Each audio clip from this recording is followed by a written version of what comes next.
The year, and now no Triple Crown on the line. The decision coming down for Golden Tempo will not be running in the Preakness Stakes, and it is our top story here in the Derby City. Hello, everybody. At 5, I'm Doug Proffitt. And I'm Connie Leonard. On Saturday, he came from last place to first to win the Kentucky Derby.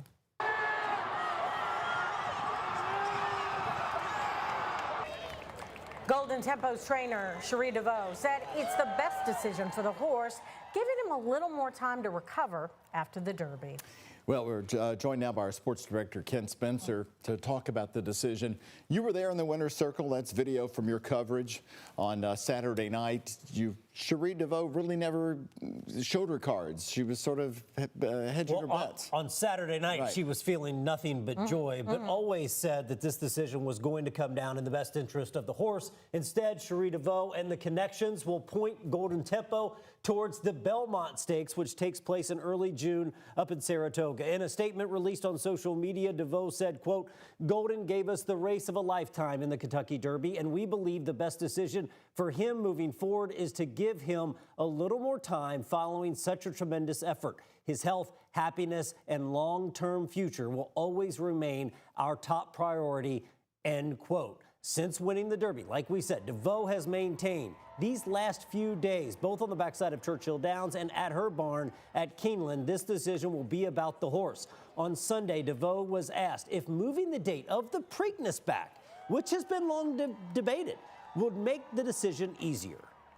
I mean, it would make anyone's decision easier, but that's not the Triple Crown. So the Triple Crown is hard to win for a reason, and I appreciate the history of it. You know, horses are definitely different. They're not built the same. They're not trained the same as back then, but current times have shown that it can be done with the right horse. Golden Tempo becomes the second Derby winner in as many years to skip the Preakness, with Sovereignty doing it just last year for trainer Belmont. In that interview, I kind of thought she was leaning towards not going, it sounded like to me. It's a good point. I'm glad you brought that soundbite back. Exactly. Do you think that, you know, we are going to see the Preakness get moved back in the future? Well, you know, just recently, Churchill Downs Incorporated bought the intellectual property of the Preakness.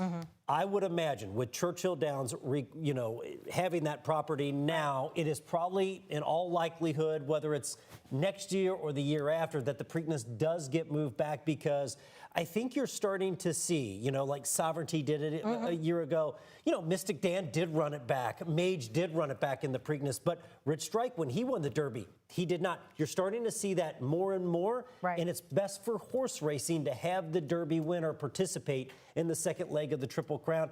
But like Cherie DeVoe said, she is doing this in the best interest of the horse, which is exactly what should be done. And everybody's applauding that already, a lot of the comments coming in. All right, thank you, Ken. Thanks, Ken. Appreciate that. And we'll continue following this story as we learn more developments. Be sure to download the WHS 11 app. That's where we send you all the latest push alerts straight to your phone.